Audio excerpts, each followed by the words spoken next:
السلام عليكم ورحمة الله تعالى وبركاته. أهلا ومرحبا بكم فيديو جديد. كنتمنى تكونوا بخير وعلى خير. اليوم إن شاء الله غادي نقدم لكم واحد التحلية أكيد بإذن الله غادي تعجبكم، سهلة وبسيطة وفي متناول الجميع، مقاديرها متوفرة في كل بيت.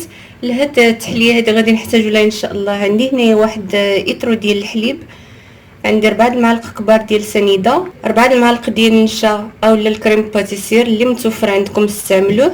عندي هنا واحد 2 ساشيات ديال الفلون بنكهه الشوكولا، لان كل نصف لتر حليب كيمشي معاه واحد الساشي ديال الفلون.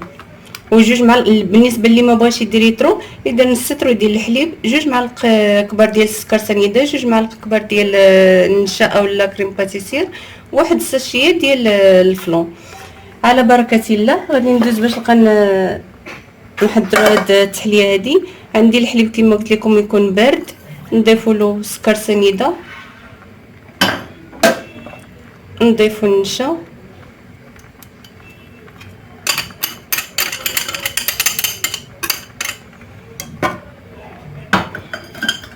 ونضيف كما كتشوفوا بسيطه ولكن بنينه بزاف.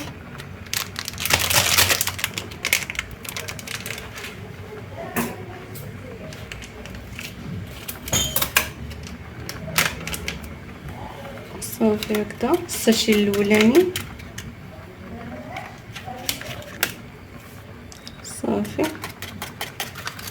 غادي نخلطوا هاد العناصر مزيان.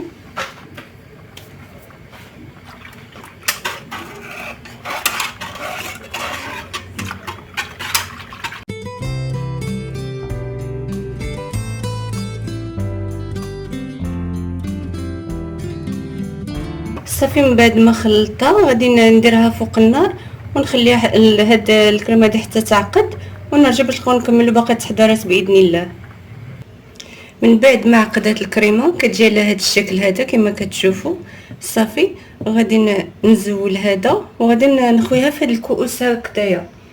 نتوما ديروا في الكيسان اللي عندكم اولا زلايف اللي متوفر عندكم. صافي غنحاول نعمرهم.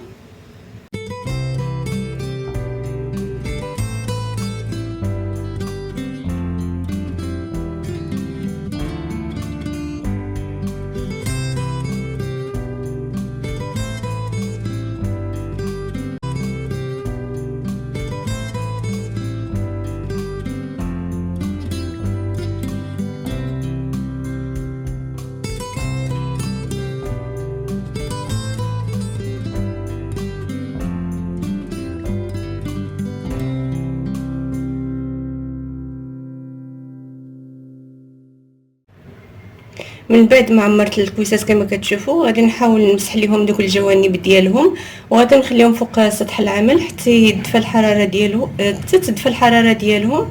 صافي ندخلوهم للثلاجه ونتلاقاو ان شاء الله من بعد ما غادي نزينهم في الشكل النهائي ديالهم باذن الله ونشوفوا كيف كيجيو.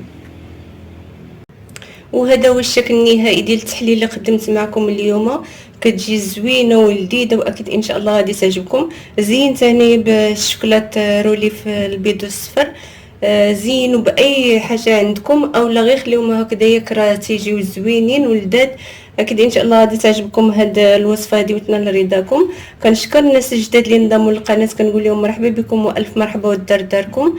وما ننساش نشكر الناس اللي كيخليو لي ميساجات في الفيديوهات، كنقول لهم شكرا لكم من كل قلبي. شكرا لكم على حسن المشاهده والى فيديو قادم باذن الله.